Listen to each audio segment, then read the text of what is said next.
Hi everyone, हमारी आज की इस वीडियो का टॉपिक है how to introduce yourself in English. अपने बारे में अंग्रेजी में कैसे बताएं, अपने बारे में इंग्लिश में कैसे बताएं। दोस्तों, इस चीज़ की ज़रूरत हमें हर जगह पड़ती है, चाहे हमें जॉब इंटरव्यू देना हो, कॉलेज और स्कूल का फर्स्ट डे हो या किसी अजनबी से पहली बार मुलाकात हो। हर जगह ही हमें अपने बारे में बताना होता है। लेकिन प्रॉब्लम ये है कि अपने बारे में अंग्रेजी में यानी कि इंग्लिश में कैसे बताएं। तो आज की इस वीडियो में हम यही सीखने वाले हैं कि अगर आपसे कोई कहे इंट्रोड्यूस योर सेल्फ या फिर tell me about yourself, तो इसका जवाब आप अंग्रेजी में यानी कि इंग्लिश में कैसे दें।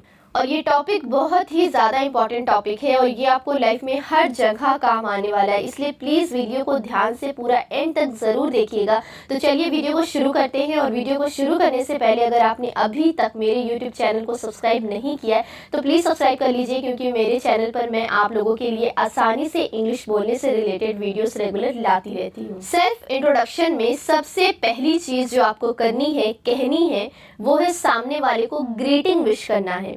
अच्छा, इससे पहले भी जो एक चीज़ आपको करनी है वो ये कि अगर आप जॉब इंटरव्यू देने गए हैं तो वहाँ जॉब इंटरव्यू के रूम में एंटर करने से पहले आपको परमिशन ज़रूर लेनी है। तो आपको पूछना है कि क्या मैं अंदर आ सकता हूँ। तो इसे इंग्लिश में आप पूछेंगे मे आई कम इन सर, अगर सर है तो, और अगर मैम है तो आप पूछेंगे मे आई कम इन मैम। उसके बाद सबसे पहला काम आपको यही करना है कि आप सामने वाले को ग्रीटिंग विश करें। ग्रीटिंग विश करने का मतलब होता है कि आप सामने वाले को गुड मॉर्निंग, गुड आफ्टरनून या फिर गुड इवनिंग, जो भी आपका मीटिंग टाइम है उस हिसाब से आप उन्हें विश करें। अगर मॉर्निंग का टाइम है तो आप कहेंगे गुड मॉर्निंग सर या फिर गुड मॉर्निंग मैम। इसी तरह दोपहर है तो आप कहेंगे गुड आफ्टरनून सर या फिर गुड आफ्टरनून मैम, या फिर आप हेलो सर, हेलो मैम भी बोल सकते हैं। ध्यान रहे कि अगर आप इंटरव्यू देने गए हैं या अपने किसी सीनियर से मिल रहे हैं तो आप कभी भी हाय का यूज़ नहीं करेंगे, यानी कि कभी भी सामने वाले को हाय नहीं बोलेंगे। ये एक इनफॉर्मल तरीका है, हमेशा हेलो ही बोलेंगे। ओके, यहाँ तक क्लियर हो गया कि या तो आपको good afternoon, good morning, good evening बोलना है, हेलो सर या फिर हेलो मैम बोलना है, हाय नहीं बोलना है। ग्रीटिंग विश करने के बाद आपको सामने वाले को थैंक यू बोलना है, धन्यवाद करना है उनका, क्योंकि सामने वाले ने आपको मौका दिया है, आपको चांस दिया है अपने बारे में बताने का। तो उसके लिए सबसे पहले आप उन्हें थैंक यू कहेंगे, तब आगे आप उन्हें अपने बारे में बताएंगे। तो थैंक यू बोलने का भी एक फॉर्मल तरीका है जिसे आप याद कर सकते हैं। क्या है वो तरीका? वो तरीका ये है कि आपको बोलना है, first of all thank you so much for giving me this opportunity to introduce myself. First of all thank you so much for giving me this opportunity to introduce myself. Opportunity का मतलब होता है अवसर या मौका, या फिर आप ये भी कह सकते हैं कि चांस। तो आप सामने वाले को सबसे पहले थैंक यू कह रहे हैं क्योंकि उन्होंने आपको मौका दिया है अपने बारे में बताने का। तो आप इंग्लिश में बोलेंगे, first of all thank you so much for giving me this opportunity to introduce myself. Thank you बोलने के बाद नेक्स्ट आपको अपना नाम बताना है। नाम बताने का तरीका ये है कि आपको आई एम करके नाम बताना है या फिर माई नेम इज करके नाम बताना है। नाम बताने के लिए कभी भी माई सेल्फ का यूज़ नहीं करना है। तो नाम कैसे बताएंगे आप?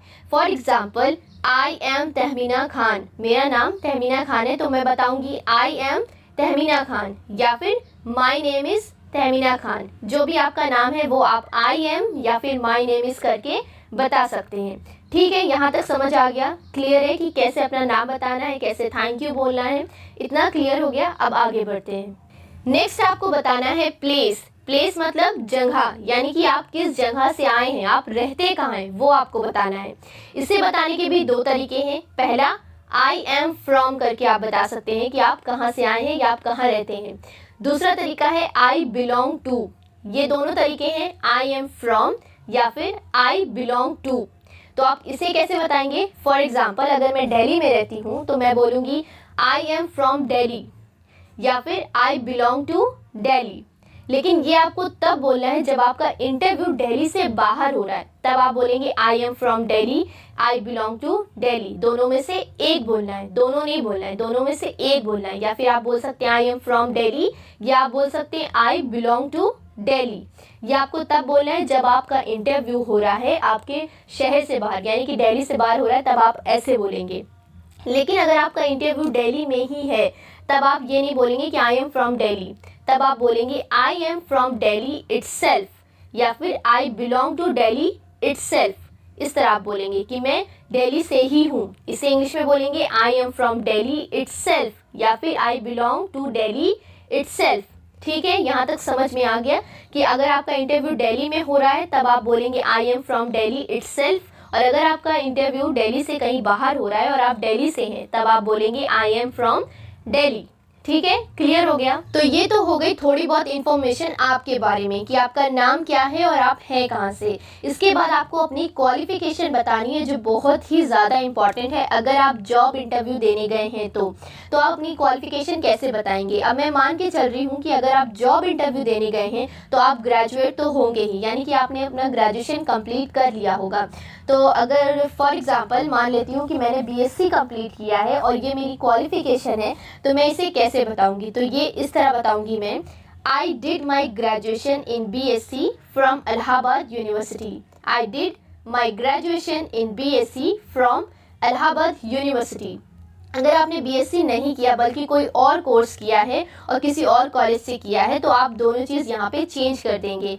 For example I did my graduation in BCom, या फिर आपने अगर बीटेक किया है तो आप बोलेंगे I did my graduation in BTech. इस तरह आपने जो भी कोर्स किया है वो आप आई डिड करके बता सकते हैं और उसके साथ अपने कॉलेज का नाम भी मेंशन कर दीजिएगा।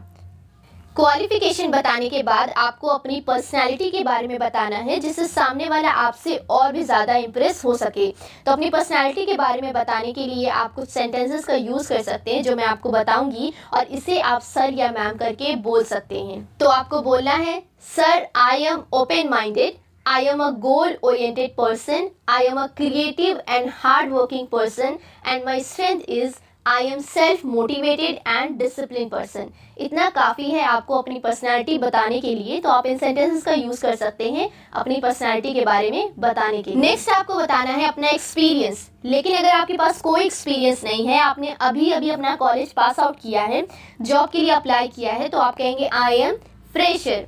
आई एम फ्रेशर, मेरे पास कोई एक्सपीरियंस नहीं है, मैं बिल्कुल फ्रेशर हूँ, मैंने अभी अपना कॉलेज पास आउट किया है, तो आप बोलेंगे आई एम फ्रेशर। और अगर किसी काम में एक्सपीरियंस है, मतलब आप 2-3 साल के बाद, अपने कॉलेज के बाद 2-3 साल के बाद आपने जॉब अप्लाई किया है और उन 2-3 साल में आपने कहीं काम किया है, तो आप अपना एक्सपीरियंस बताएंगे। उसके लिए आप बोलेंगे I have 3 years experience in. I have 3 years experience in. जिस भी चीज़ में आपका एक्सपीरियंस है वो आप यहाँ पे मेंशन करेंगे। For example, I have 3 years experience in marketing, I have 3 years experience in data entry. इस तरह के एग्जाम्पल आप बता सकते हैं। जिस भी चीज़ में आपका एक्सपीरियंस रहा हो वो आप यहाँ पे मेंशन करेंगे और इस तरह सेंटेंस बोलेंगे I have 3 years experience. 3 years की जगह आप 2 year, 1 year या 6 month, जितना भी आपका एक्सपीरियंस है वो यहाँ पे मेंशन कर सकते हैं। इस तरह से आप अपना एक्सपीरियंस बताएंगे। इसके बाद आपको अपनी हॉबीज़ बतानी है। हॉबीज़ बताने के लिए मैं आपको एक एग्जाम्पल देती हूँ। My hobbies are reading book, cooking and listening music. इस तरह से आपको अपनी हॉबीज़ बताना है। ज़रूरी नहीं है कि आपको सेम यही चीज़ बोलनी है।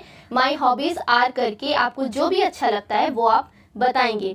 हॉबीज़ का मतलब होता है कि जो भी चीज़ आपको करना अच्छा लगता है वही आपकी हॉबीज़ होती है। तो my hobbies are reading book, cooking and listening music. ये मैंने आपको बताया है, ज़रूरी नहीं है कि आपको सेम यही चीज़ बोलनी है। ठीक है, लास्ट में आपको बोलना है that's all about me, thank you.